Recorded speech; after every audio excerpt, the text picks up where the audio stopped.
오늘 하나님 말씀은 구약 성경 신명기 32장입니다. 구약 성경 신명기 32장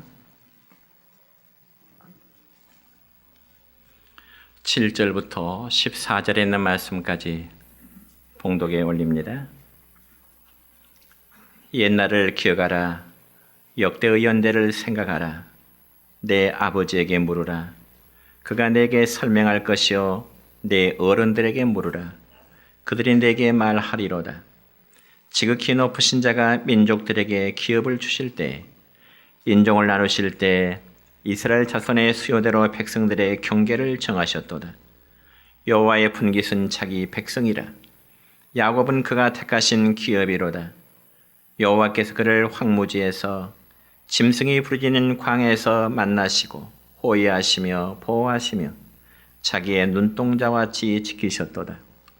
마치 독수리가 자기의 보금자리를 어지럽게 하며 자기의 새끼 위에 너풀거리며 그의 날개를 펴서 새끼를 받으며 그의 날개 위에 그것을 엎는 것 같이 여호와께서 홀로 그를 인도하셨고 그와 함께한 다른 신이 없었도다. 여호와께서 그가 땅의 높은 곳을 타고 다니게 하시며 밭의 소산을 먹게 하시며 반석에서 꿀을 굳은 반석에서 기름을 빨게 하시며 소의 엉긴 젖과 양의 젖과 어린 양의 기름과 바산에서 난 순양과 염소와 지극히 아름다운 밀을 먹이시며 또 포도즙에 붉은 술을 마시게 하셨도다. 아멘. 사랑과 축복의 메시지 나눕니다. 사랑하고 축복합니다. 사랑하고 축복합니다. 감사합니다.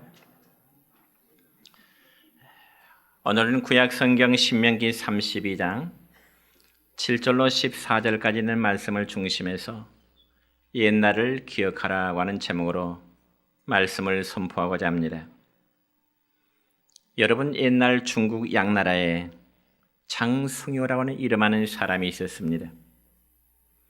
그래서 이 장승효라는 사람은 나라를 위해서 충성스럽게 일한 관료이기도 하지만 산수화 등의 그림을 신기에 가깝도록 그려서 중국의 전설적인 대화가로 알려진 사람이 장승효라는 사람이었습니다. 그런데 어느 날 그는 남경 근처의 안락사라는 절에서 벽에다 용의 그림을 그려달라고 하는 그러한 부탁을 받게 됩니다. 그래서 이 장승효라는 사람은 절의 요구대로 두 마리의 용을 그 벽에다 그렸습니다. 그런데 그가 얼마나 그림을 잘 그렸든지 비늘 하나하나에도 그리고 날카로운 발톱에도 강한 생명력이 넘쳐나는 그러한 그림이었습니다. 그런데 한 가지 이상한 것은 그 용의 눈동자가 그려져 있지 않았다는 점이었습니다. 그래서 그 그림을 보는 모든 사람들이 왜 용의 그림에 눈동자를 그리지 않았느냐 하면서 용의 그림에다가 눈동자를 그려달라고 하는 요구를 하게 되었습니다. 그래서 이 장승효라는 사람은 사람들의 성화에 못 이겨서 벽에 그려진 그 용의 눈동자에 눈동자를 그려넣게 되었습니다.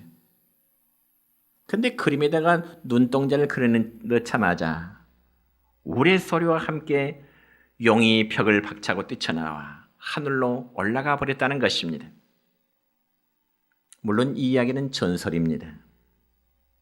벽에다 그린 용의 그림이 어떻게 하늘로 올라갈 수가 있겠습니까? 그럼에도 용을 얼마나 잘 그렸는지 마치 용이 하늘로 올라가는 것처럼 보였다는 의미일 것입니다. 그런데 그 일로 인해서 유명한 고사성어 하나가 생겨나게 되는데 그건 바로 활용점정이라고 하는 말입니다. 여러분, 활용점정이란 한자는 그림 화자에 용자, 점자, 눈물 정자지요. 그러니까 이 말의 문자적인 의미는 용의 그림에 눈동자를 그려 넣는다라는 활용점정이라는 단어입니다. 그렇지만 이 단어를 좀 더 넓게 보면은 어떤 일의 가장 중요한 부분, 어떤 일의 가장 중요한 부분을 말할 때 활용점정이라 이런 말을 사용하기도 합니다. 또한 모든 것의 마지막 마름제를 의미하기도 합니다.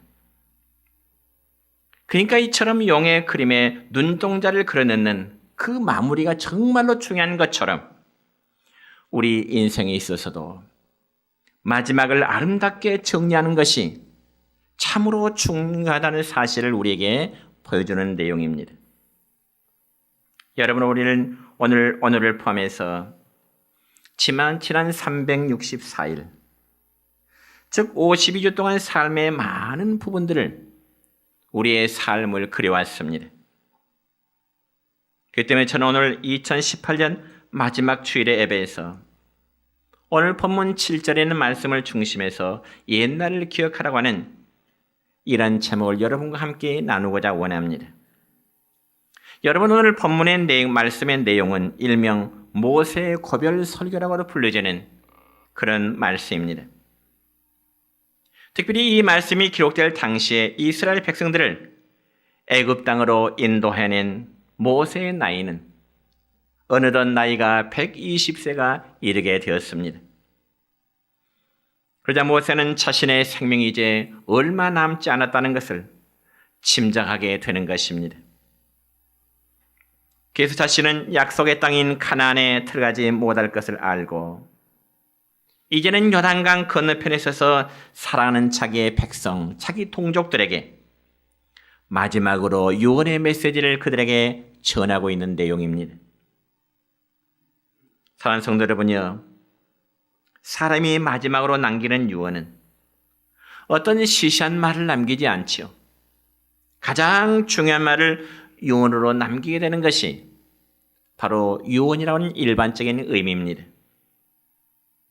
그렇다면 과연 본문의 모세 유언 설교는 그가 지금까지 120년의 세월을 살아오면서 했던 다른 어떤 말씀보다도 가장 필요하고 가장 중요한 말씀이라고 우리는 그렇게 받아야 할 줄로 믿습니다.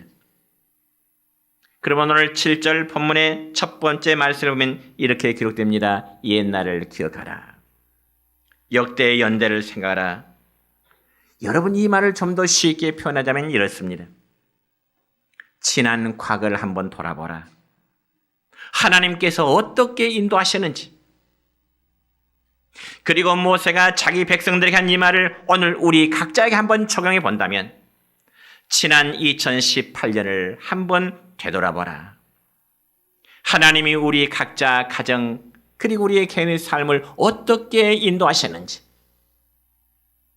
또한 이 말씀 우리 교회에 적용해 본다면 지난 한 해를 돌아보라. 하나님께서 우리 내정 교회를 어떻게 지금까지 인도해 오셨는지를. 여러분, 지난 한 해를 되돌아보셨습니까?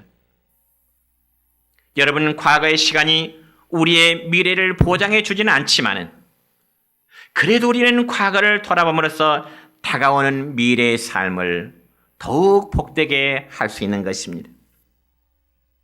그렇다면 과연 지난 한 해 동안 우리 교회와 우리 모든 성들의 삶은 과연 어떠했을까요? 첫째는 하나님의 보호하심과 인도하심 속에 살아왔습니다. 오늘 성경에 기록된 이 본문 말씀 역시 하나님께서 과거에 이스라엘 백성들을 얼마나 뜨거운 사랑으로 보호해 주셨는지 모든 읽는 독자들로 하여금 깨닫게 해주는 말씀입니다. 그러므로 다시금 7절 첫 부분의 말씀을 보면 옛날을 기억하라는 말씀으로 시작되는데, 이는 이스라엘 백성들을 선택해서 당신의 백성 삼아주신 것부터 시작해서 그리고 그들을 애굽 땅에서 출애굽시킨 이후에 또한 40년의 광야 생활 동안 끝없이 보여준 사실을 마치 한 폭의 그림처럼 모세는 자기의 백성들에게 지금 설교하고 있는 것입니다. 어쩌면 유언의 말씀처럼 자기의 백성들에게 교훈하고 있는 말씀입니다. 그리고 나서 다시 본문 10절의 말씀 보면 이렇게 기록됩니다. 같이 읽습니다. 시작. 여호와께서 그를 황무지에서 짐승이 부르짖는 광야에서 만나시고 호위하시며 보호하시며 자기의 눈동자와 같이 지키셨도다. 아멘. 여러분, 이 말씀 한번 상상해 보세요. 아무런 열매도 기도할 수 없는 메마른 황무지와 그리고 짐승의 울음만이 들리는 그 광야 생활 속에 하나님께서는 이스라엘 백성들에게 정말 세심하신 배려와 극진한 사랑으로 만나 주시고 호위해 주시며 보호해 주셨다고 말씀하고 있습니다. 그리고 이스라엘 백성들을 보호하시고 지키시되 10절 끝부분의 말씀을 보니까 자기의 눈동자와 같이 지키셨노라고 말씀하고 있습니다. 여러분, 여기 하나님께서 눈동자같이 지키셨다는 말씀은 그의 백성들을 최우선적으로 아끼며 아주 조심스럽게 보호해 주신다고 하는 그런 의미입니다. 이처럼 하나님께서는 이스라엘 백성들을 광야 40년 동안 당신의 눈동자같이 보호하시고요. 그리고 지켜주셨던 것입니다. 그런데 이것은 단지 이스라엘 백성들에게만 해당되는 말씀이 아니요, 오늘 우리 모두에게도 해당된 말씀인 줄로 믿으시기를 축원합니다. 특별히 우리 중에 하나님의 은혜를 나는 받은 적이 하나도 없다고 말할 수 있는 사람은 아무도 안 계실 것입니다. 실제 우리는 먹는 것, 그리고 마시는 것, 입는 것, 하다못해 숨 쉬는 것까지도 하나님의 도움이 없으면 2018년 한 해를 우리는 넘길 수가 없었을 것입니다. 그래서 우리는 지난 한 해 동안 살면서 평탄하게 오늘까지 인도해 주신 그 하나님께 감사해야 되겠지만, 또한 힘든 문제 가운데서도 오늘에 이르게 하신 그 하나님께도 감사할 수 있어야 되는 것입니다. 그런데 여러분, 하나님을 섬기는 성도들이 오해하기 쉬운 부분이 있습니다. 그게 무엇인가 하니, 하나님을 잘 섬기면 늘 평안하고 하는 일마다 형통할 것으로 생각하는 것인데, 그건 잘못된 생각입니다. 여러분, 하나님을 열심히 잘 섬긴다고 해서 그것이 공로가 돼서 우리의 삶의 고난이 면제되는 것은 결코 아닌 것입니다. 그 대신 고난과 싸워서 이길 수 있도록 힘과 지혜를 주시는 것이 하나님의 뜻임을 믿으시기를 축원합니다. 그러므로 예수님께서 가르치신 그 기도의 내용에도 보면은 우리에게 시험이 없게 하시고 이렇게 기도를 가르치면 아니고요, 우리를 시험에 들게 하지 마시고 이렇게 가르치십니다. 그러니까 삶의 시험, 즉 고난, 언제 어디에서나 누구에게나 다 있기 마련인 것입니다. 그렇지만 그 고난 속에 시험에 빠지면 안 되는 것입니다. 하나님의 사람은 고난 속에 시험에 넘어지는 것이 아니라 오히려 고난 속에 극복하는 그 모습이 하나님의 아름다운 모습인 것입니다. 하나 예를 들어 볼까요? 여러분, 바다의 배는 바닷물이 있어야만 그 배는 항해할 수 있는 것입니다. 그래서 물이 없는 배는 아무런 의미가 없는 것이죠. 그러나 여러분, 물 위에 떠있는 그 배에 구멍이 뚫려서 바닷물이 배 안으로 들어오면 절대로 안 되는 거지요. 왜냐하면 그 배는, 구멍 뚫린 그 배는 물 위에서 반드시 침몰할 수밖에 없기 때문에 그렇습니다. 그와 마찬가지로 성도들이 이 땅에서 겪는 세상의 고난도 마치 이와 같은 것입니다.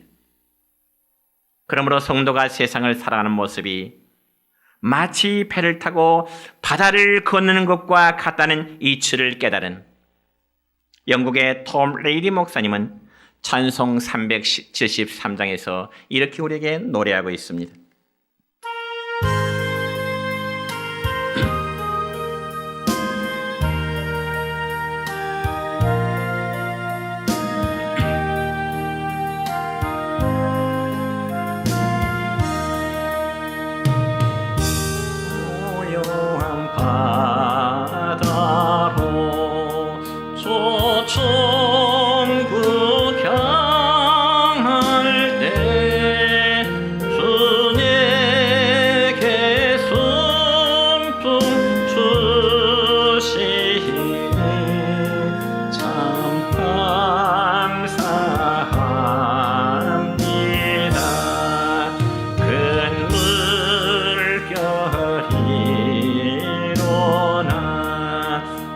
마시지 못하나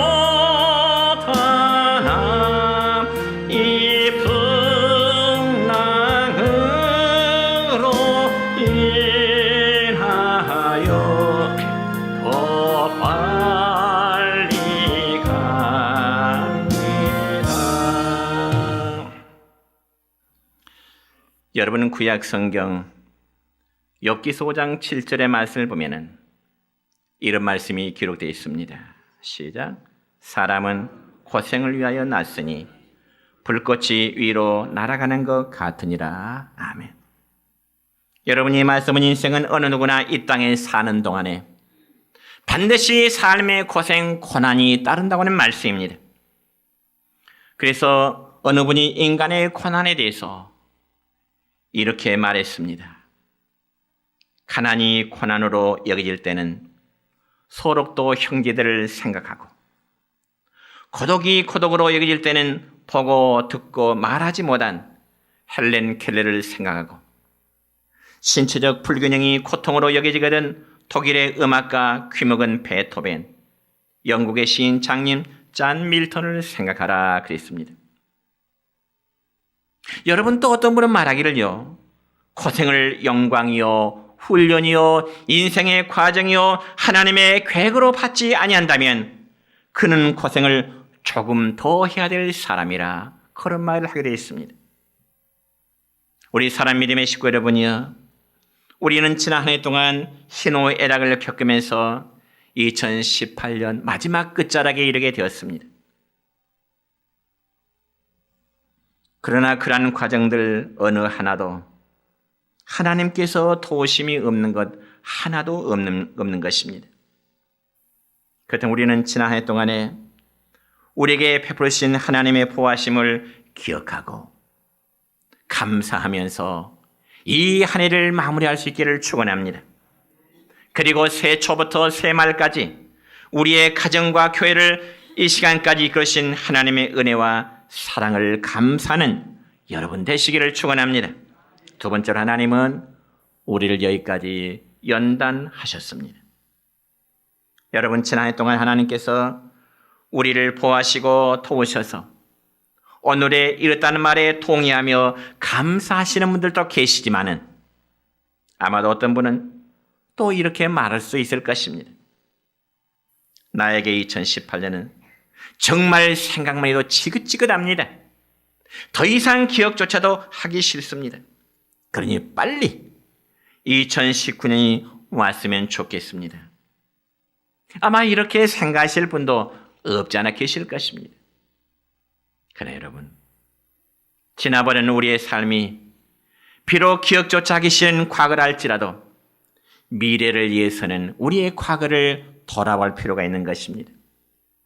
그래서 성경에 보니까 기억하라, 그리고 생각하라, 이란 말씀을 우리에게 주시는 것입니다.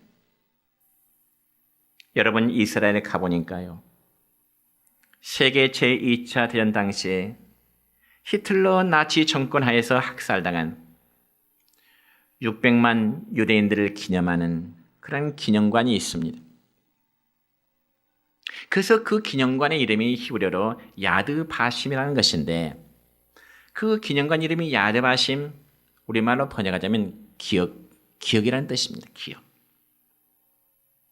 그래서 그 기념관에는요, Forgive me, but don't forget. 즉 다시 말해서 용서하라, 그러나 잊지는 말라, 이런 글이 새겨져 있습니다.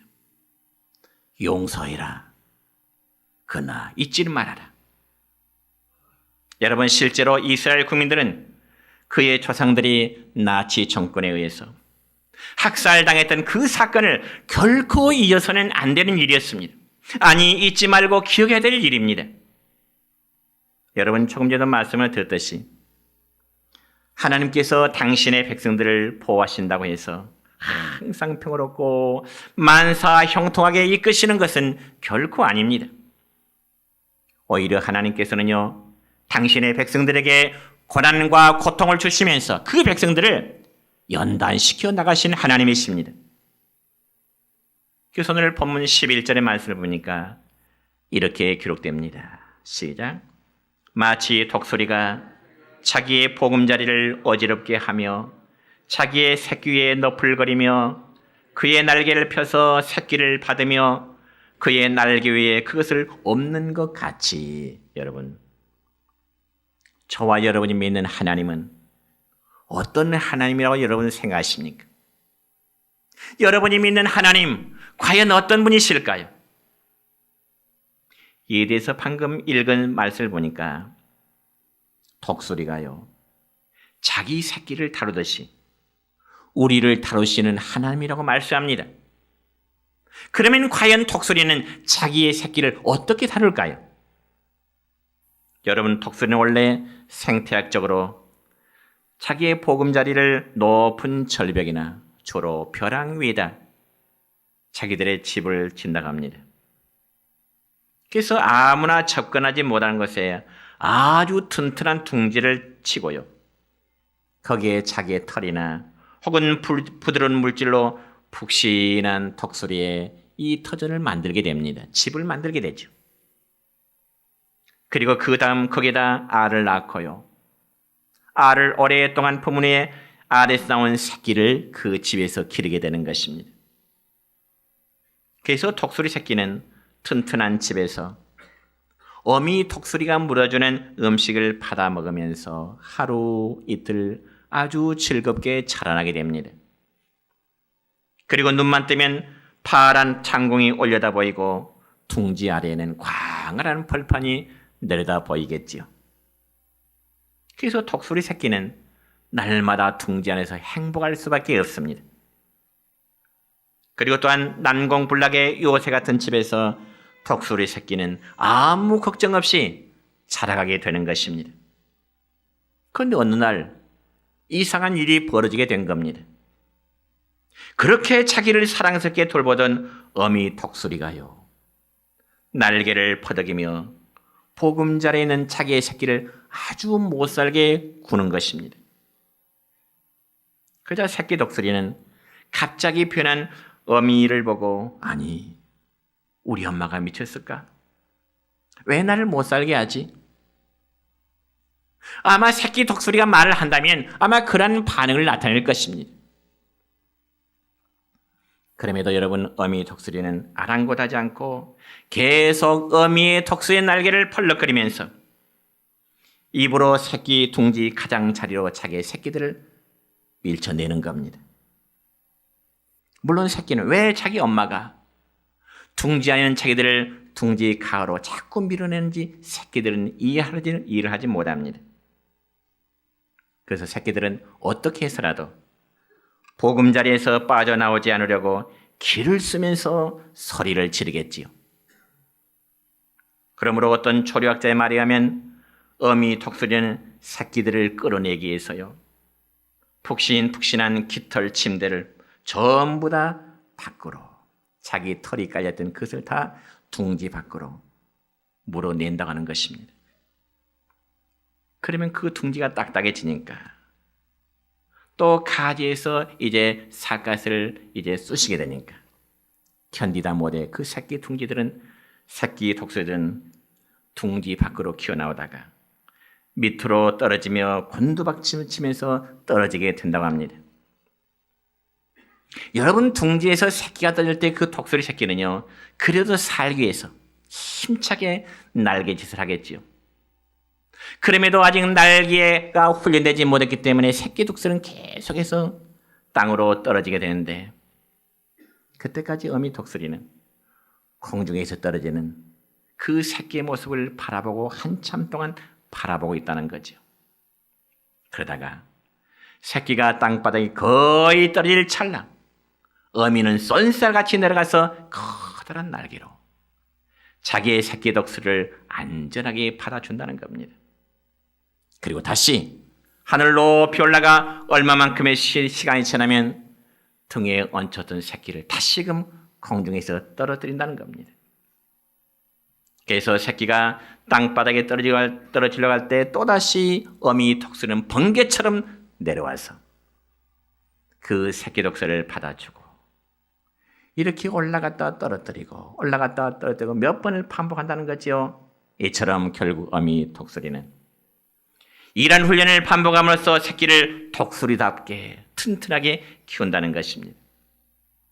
바로 그 사실의 내용이 방금 읽었던 성경의 내용입니다. 그럼 여러분이요, 모세는 바로 이러한 사실에 비유해서 하나님께서 이스라엘 백성들을 자기 백성답게 양육하기 위해서 광야에서 그들을 연단시켰다고 말씀하고 있습니다. 여러분, 특별히 하나님께서는 이스라엘 백성들을 광야 40년 동안 보호하셨던 것은 사실이지만 그 보호하시는 과정에서는요, 백성들이 갈증이 있었고요, 그들에게 배고픔이 있었고요, 때로는 전쟁이라든지 때로는 질병 등 온갖 고초를 그들에게 겪게 되기도 했던 것입니다. 이것은 하나님께서 당신의 백성들을 연단시키는 하나의 과정이 된 것입니다. 사랑하는 성도 여러분이요, 이러한 사실은 오늘날 우리에게도 적용되는 말씀입니다. 실로 하나님께서는 우리를 천국 시민으로 양육하기 위해서 우리의 삶의 고난을 주시기도 한다는 말씀입니다. 여러분, 지난 한 해 동안에 우리 성도의 가정에는 이러저러한 많은 일들이 있었을 것입니다.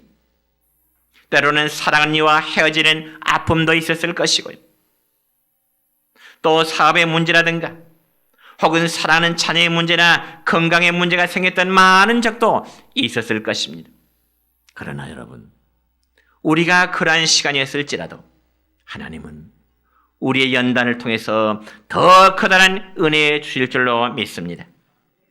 우리를 사랑하시기 때문에 때로는 물 가운데로 지나가도록 하시기도 하고, 때로는 하나님이 그 백성들을 사랑하시기 때문에 불 가운데로 통과하기도 하시는 것입니다. 그래서 사도 바울은, 정리합니다, 베드로 사도는 이러한 연단의 과정을 통해서 성도들이 얻게 될 축복에 대해서 베드로전서 1장 7절에 보니까 이렇게 기록하고 있습니다. 시작.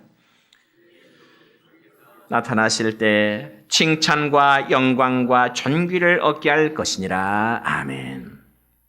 예수 그리스도께서 나타나실 때 칭찬과 영광과 존귀함을 그 백성들에게 주시겠다는 말씀입니다.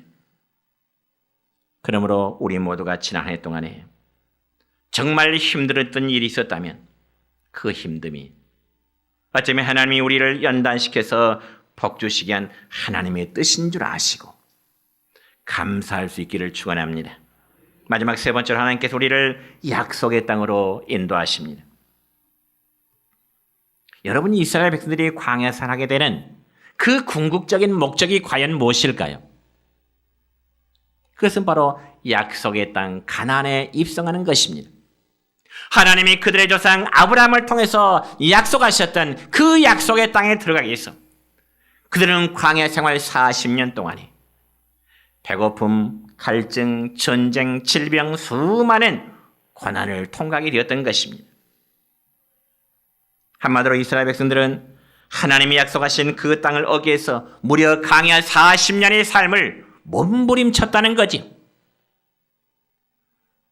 그래서 그들은 그들의 행진 방향이 약속하신 가나안 땅과 정반대일 때, 그리고 많은 고난이 그들에게 닥쳐올 때, 목표가 멀게만 느껴졌을 때 하나님을 의심하기도 했고요, 때로는 하나님을 배반하기도 했습니다. 그럼에도 하나님께서는 그 백성을 향하여 끝까지 변함이 없으시고 당신의 계획대로 조금씩 그들을 약속의 땅 가나안으로 인도해 가셨는데, 오늘 본문 12절과 13절의 말씀 보면 이렇게 기록됩니다. 시작. 여호와께서 홀로 그를 인도하셨고 그와 함께한 다른 신이 없었도다. 여호와께서 그가 땅의 높은 곳을 타고 다니게 하시며 밭의 소산을 먹게 하시며 반석에서 꿀을, 굳은 반석에서 기름을 빨게 하시며. 아멘. 우리가 현재 어려움 가운데 있을지라도 우리의 삶에 좌절하지 않을 수 있는 이유는 하나님께서 지금 이 순간도 우리 각자의 삶을 인도하고 계시기 때문인 것입니다. 그리고 그 함께 하심의 기한은 세상 끝날까지, 하나님이 그 백성들과 함께 하심의 기한은 세상 끝날까지 우리와 항상 함께 하시며 인도해 주시기 때문인 것입니다. 정말 이스라엘 백성들을 축복의 땅이요 젖과 꿀이 흐르는 그 가나안 땅으로 인도하시는 것처럼 하나님께서 저와 여러분의 삶을 하나님의 나라에까지 인도하실 줄로 믿습니다.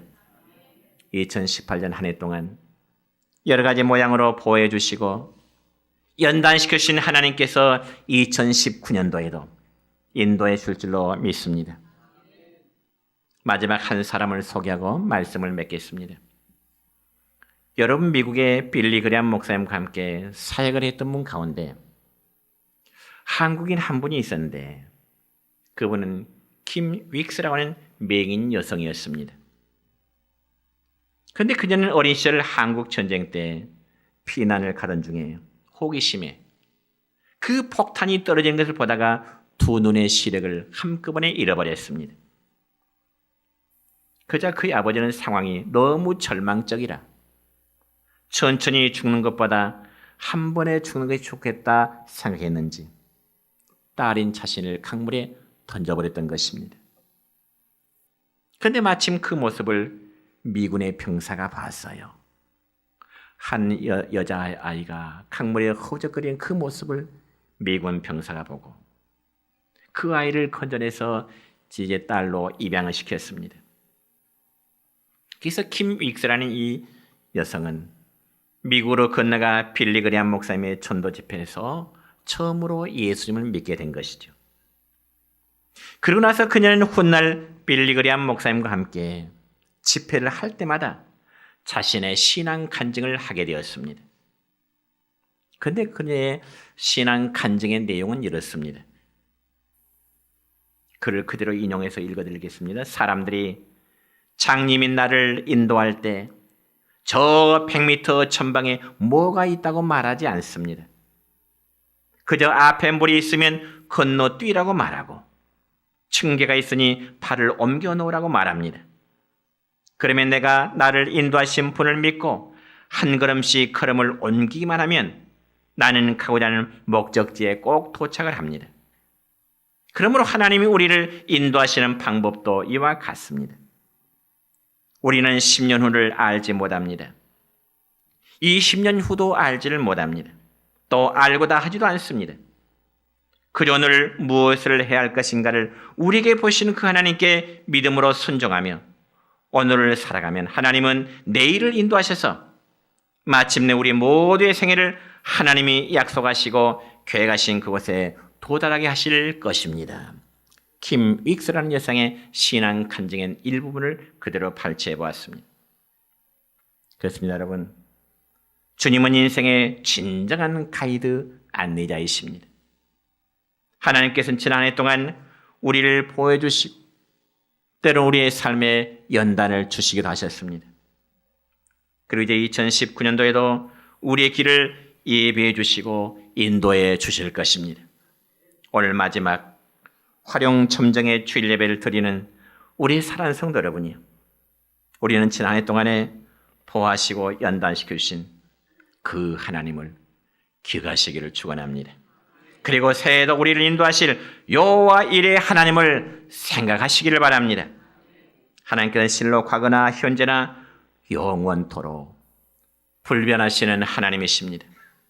과거 이스라엘에 대한 이러한 섭리는 오늘 우리 시대에도 그리고 내일도 변함없이 계속될 것입니다. 우리 하나님은 원대한 마스터 플랜을 가지고 우리를 인도하시는 분이십니다. 그러면 과연 우리가 해야 할 일이 무엇일까요? 우리는 단지 하나님 말씀 앞에 순종하여 한 해 한 해를 주님의 인도하심에 따르면 여호와 일의 하나님께서 2019년도에도 여러분에게 놀라운 주님의 은혜와 복이 여러분의 가정과 심령 속에 함께 하시기를 축원합니다.